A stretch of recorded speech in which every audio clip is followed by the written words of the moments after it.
Hey everyone, it's Ben Hardy here, and in today's going to be reviewing an Infiniti QX80 Sensory. This is a loaded up QX80. Before we get in this video, I want to give a huge shout out and thank you to the Tim Daly Infiniti here in Murray, Utah for giving me some time with this car. I'm going to include a link to the website in the description down below so you can check out what they have currently. And then on a side note, if you want to save time and money the next time you purchase a car, link to my car buying guide in the description down below. Let's get into it.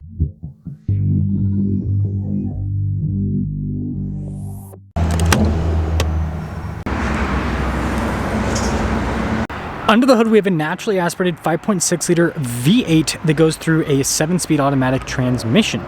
Fuel economy is 13 around town and then 19 on the highway, with power outputs being 400 horsepower and then 413 pound-feet of torque. Now, before we move forward with this review, I do want to mention, if you want to see more videos just like this, then I recommend you subscribe because I post content every single day. So starting with the hood, you guys can see here with the lines, or it's kind of hard to tell because of the white paint, but there are body lines here that I think they look pretty sarp.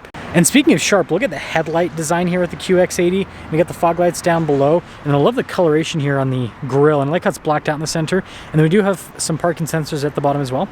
And putting it all together, I really like the front end design here on the QX80, especially with those headlights. Now around the side here, our tire wheel setup is 275, 50, 22 in the front and over in the rear. And you can see with the wheels, you've got the metallic gray there. And then you've got these body painted fender flares, and then I like that trim piece there. Pretty fancy looking. And then you can see the side steps that are part of the bodywork, how they've painted everything at the bottom. And then notice the mirror caps and the pillars blacked out, but then you got some silver trim on the door handles and the windows. And then here is your full side view with the QX80. Now taking a look at the key fob, we have the Infiniti logo there at the top, remote start, lock and unlock, and then we got the opening here for the hatch. And taking a look at the cargo space here with the third row folded down, it is spacious indeed. We've got a 12 volt here in the back, and then you can see here for the seats to raise and lower them. So I'll pick up this one seat, as you can see. And then we can, let's just do both of them so you can see kind of like the actual storage. And also, let's be real here. They are taking a dear old time with coming up. This is sometimes when I'm like, you know what? I love automatic seats, but also like manual. I don't complain because then you can just pull it right up. Yeah, that definitely takes a second, but there's actually still quite a bit of storage space behind the third row. Anyways, when you're all done, just press this and that will lower the hatch right back down. Look at the taillight design here, and then again, more of that nice trim, has the Infiniti logo on it. And they got the rest of your badges here. And then I always find it interesting with big SUVs like this, how the bumpers will pop out so far. And capping things off with the exterior, let me know what you guys think about the looks here with the QX80.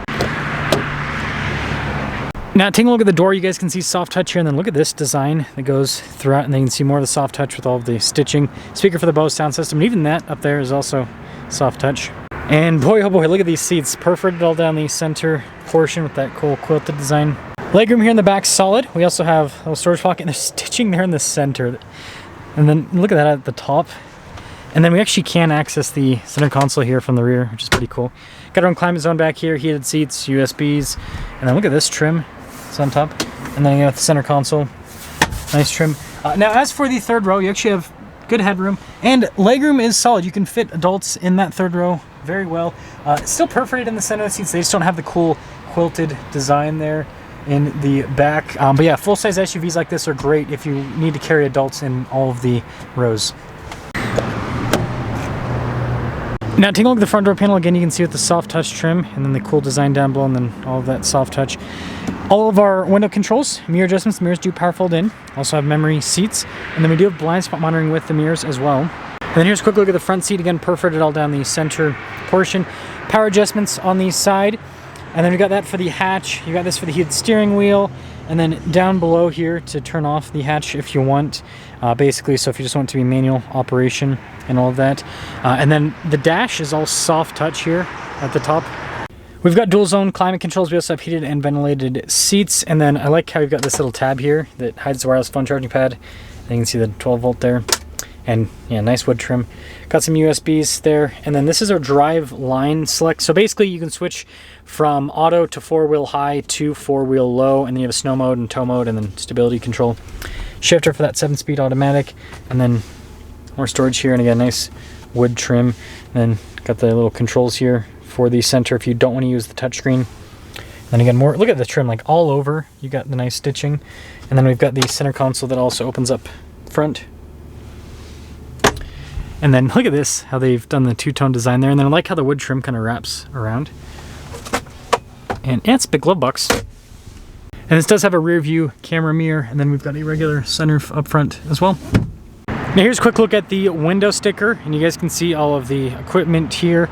Then your base MSRP, total MSRP, $93,005. And let's see how it drives.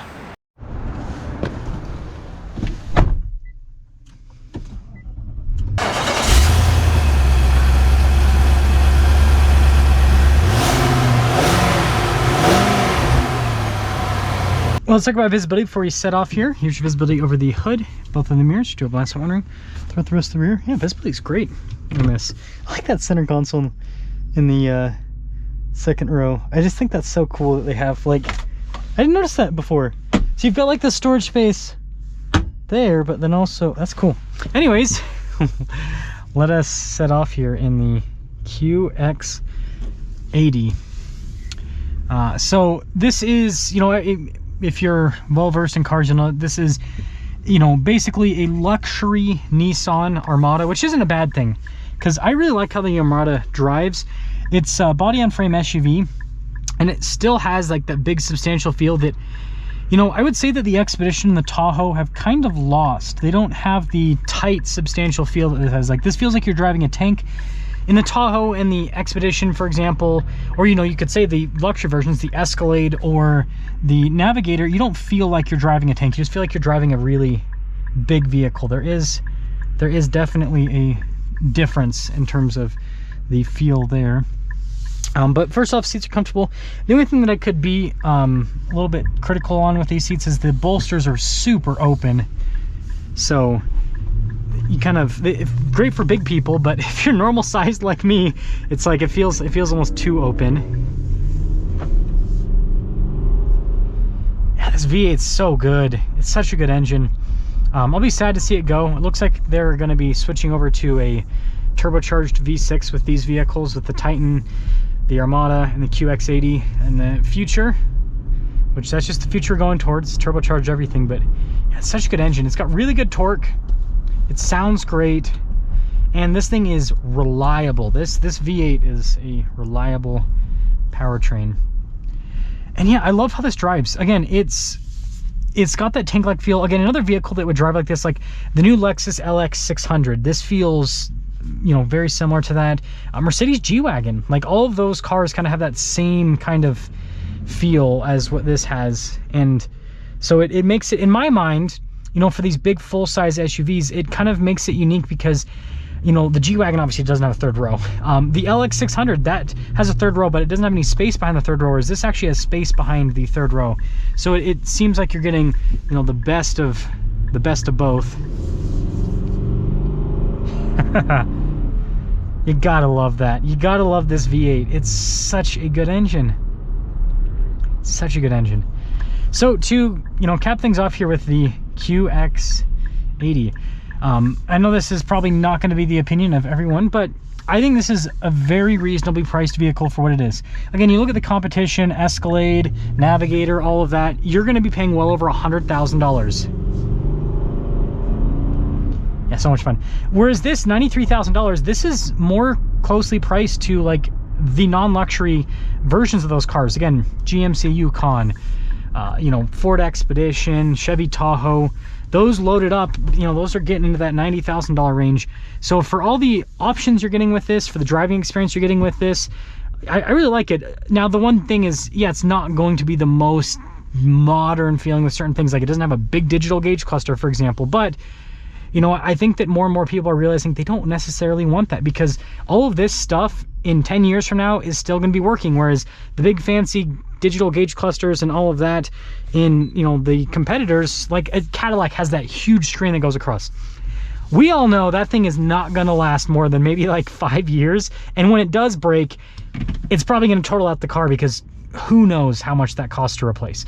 Let me know what you guys think about the QX80, but I think this is a pretty underrated luxury SUV.